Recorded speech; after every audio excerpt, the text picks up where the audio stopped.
जब प्रभु के ध्यान में रहते हैं हाँ। तो 32 दिन नहीं खाते हैं। अभी तो गुफा से आ रही हूँ। सीताराम दोस्तों मैं चित्रकूट के जंगलों से होते हुए संतों की खोज में जा रहा था, तो जंगलों के अंदर मुझे राम नाम की धुन सुनाई दी। तो मुझे लगा कोई संत महात्मा यहाँ कुटी बनाकर भजन साधना करते हैं, इसलिए मैं आवाज़ की दिशा में गया तो मुझे जंगलों के अंदर एक साधारण सी तिरपाल की कुटिया मिली। उस कुटिया में एक महात्मा जी रहते। यहाँ से महाराज जी की कुटिया पास में ही है, जंगलों के अंदर है। रास्ता भी ठीक ठाक नहीं है और चारों तरफ से आप बीहड़ घनघोर जंगलों के दृश्य देखेंगे। इस तरह के जंगलों के अंदर महाराज जी बिल्कुल एकांत में रहकर भजन साधना करते हैं। और ये महाराज जी की कुटिया देखो हमें दिखाई दे रही है, ये कुटिया है। कुटिया के बाहर आप देखेंगे तो एक छोटा सा चबूतरा बना है, शायद महाराज जी का बैठका होगा। और ये महाराज जी की कुटिया है। सामने छाया के लिए महाराज जी एक बनाए हैं।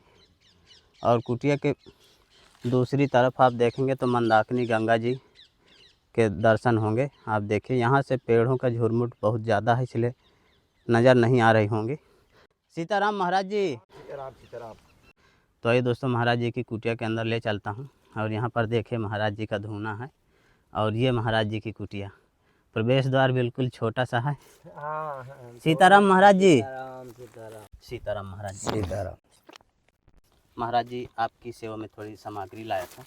महाराज जी आपके लिए एक मच्छरदानी है और महाराज जी आपकी सेवा में रामचरितमानस। चलो बहुत बढ़िया है। और थोड़ी महाराज जी सब्जी है आपकी सेवा में।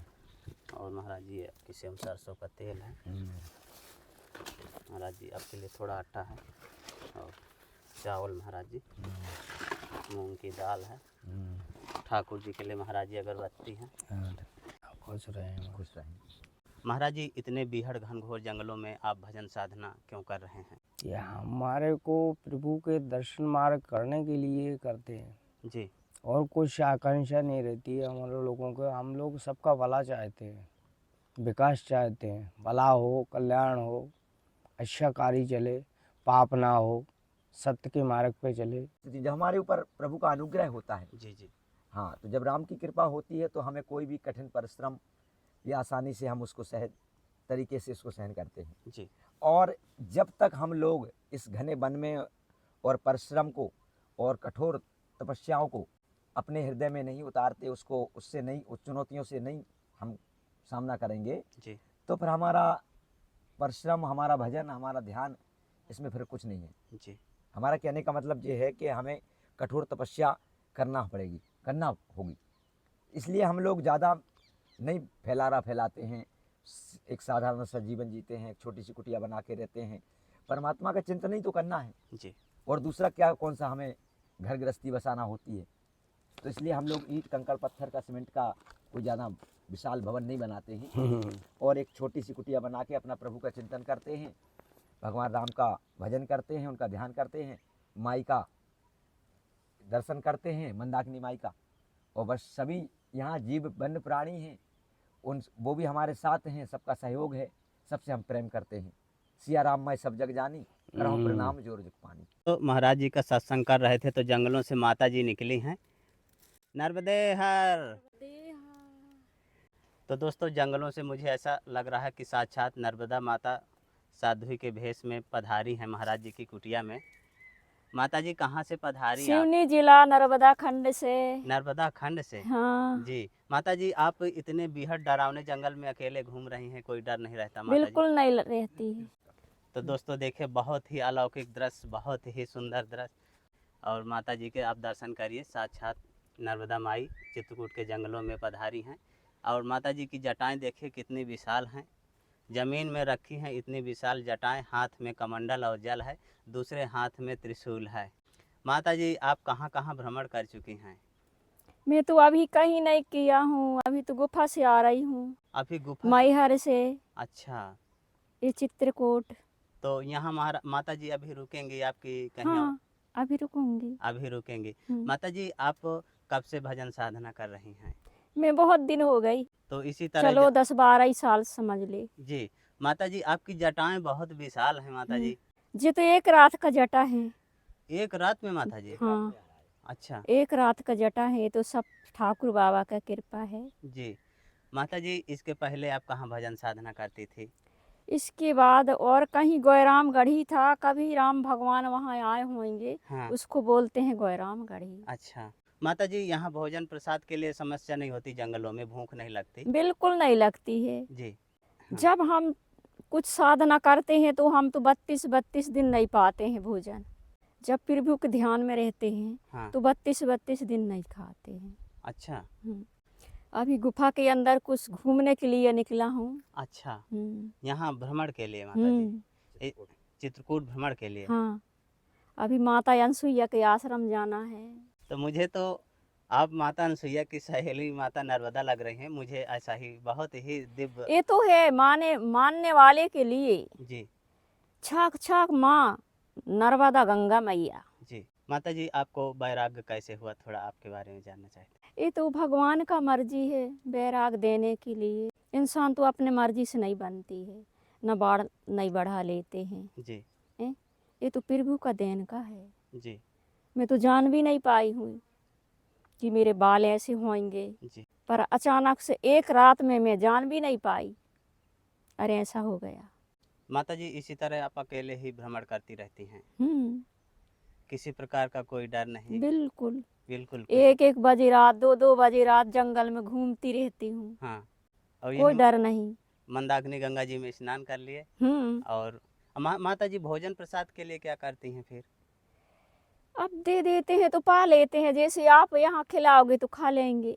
और माता जी साथ में डमरू भी रखती हैं?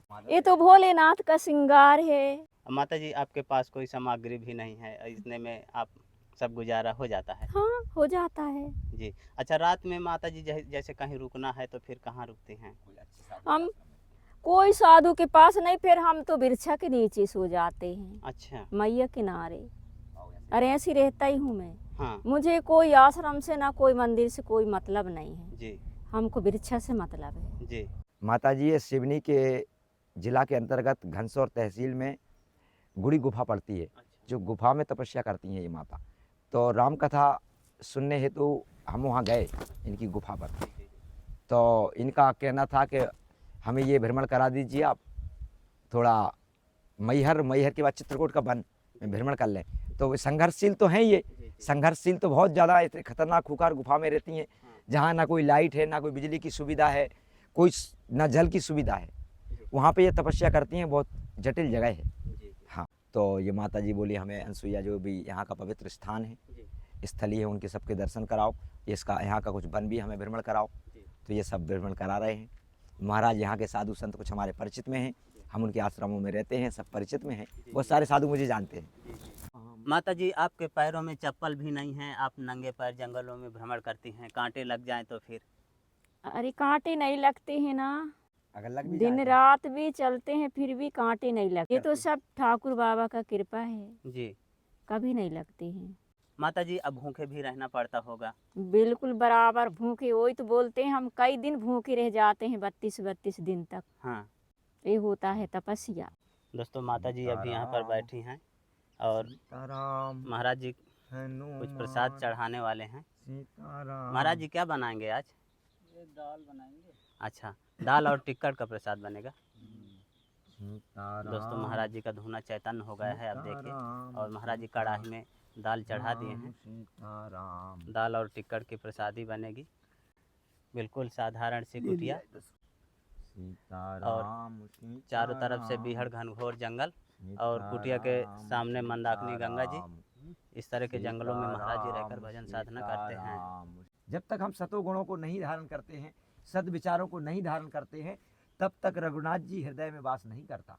जी। इसलिए बाबा कहते हैं महर्षि वाल्मीकि जी कि जिनके दंभ कपट नहीं माया, तिनके हृदय बसौ रघुराया। महाराज जी की दाल पक रही है धुने में और इसके बाद टिक्कड़ बनेंगे।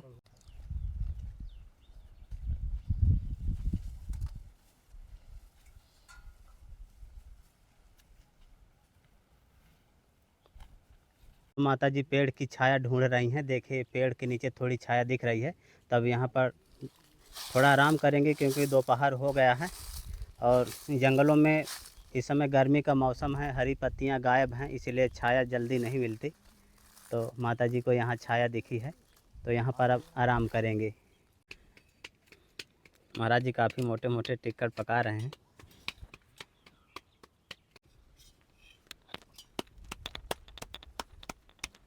दोस्तों देखिए, ऊपर से महाराज जी की कुटिया घास फूस से बनी है, बिल्कुल छोटी सी बनाए हैं। बगल में तिरपाल डालकर बनाए हैं। देखिए चारों तरफ से पत्थर भी रख दिए हैं जिससे पन्नी ना उड़े। हालांकि यहाँ प्रसाद बनाते हैं तो धूप आ जाती है थोड़ा। और महाराज जी की कुटिया के चारों तरफ के दृश्य भी आपको दिखा देता हूँ। महाराज जी तिरपाल डालकर अपनी कुटिया बनाए हैं। देखिए चारों तरफ से पत्थर भी रख दिए हैं जिससे यदि आंधी तूफान आए तो उड़े ना। ये देखिए, और कुटिया के पीछे साइड आप जिधर भी दृष्टि घुमाएंगे आपको बेहद घनघोर जंगलों के ही दृश्य देखने को मिलेंगे।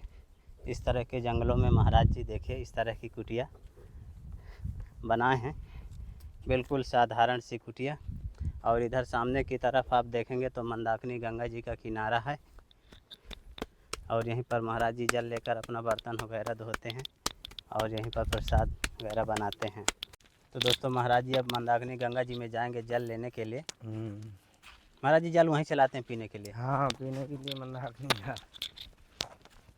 तो आइए दोस्तों आपको मंदाकिनी गंगा जी के भी दर्शन करा देता हूँ।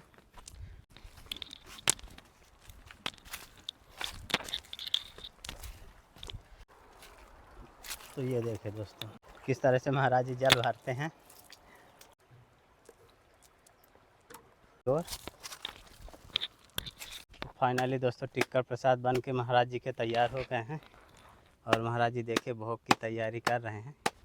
तो दोस्तों महाराज जी का भंडारा बनकर तैयार हो गया है और महाराज जी देखिए प्रसाद लेके जा रहे हैं माता जी के लिए, जो उस पेड़ के नीचे छाया में विश्राम कर रही हैं। किस तरह की जगहों में संत महात्मा रहकर भजन साधना करते हैं। और महाराज जी अपना यहाँ पर आसन, माता जी अपना आसन यहाँ पर लगा दिए हैं इस पेड़ के नीचे। माता जी इस पेड़ के नीचे अपना भोग लगाएंगे। देखिए काहे का पेड़ है पता नहीं, पर इस तरह अपना जंगलों में ही देखिए किस तरह से तब करते रहते हैं। जी जी, तब करना इतना आसान भी नहीं है।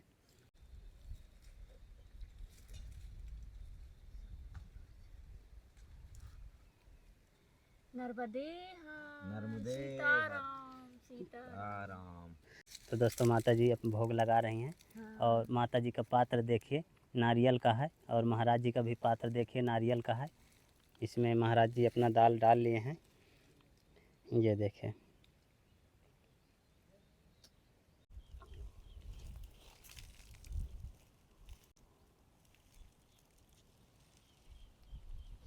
तो देखा दोस्तों कितने एकांत में महाराज जी बिल्कुल साधारण सी कुटिया बनाकर भजन साधना करते हैं।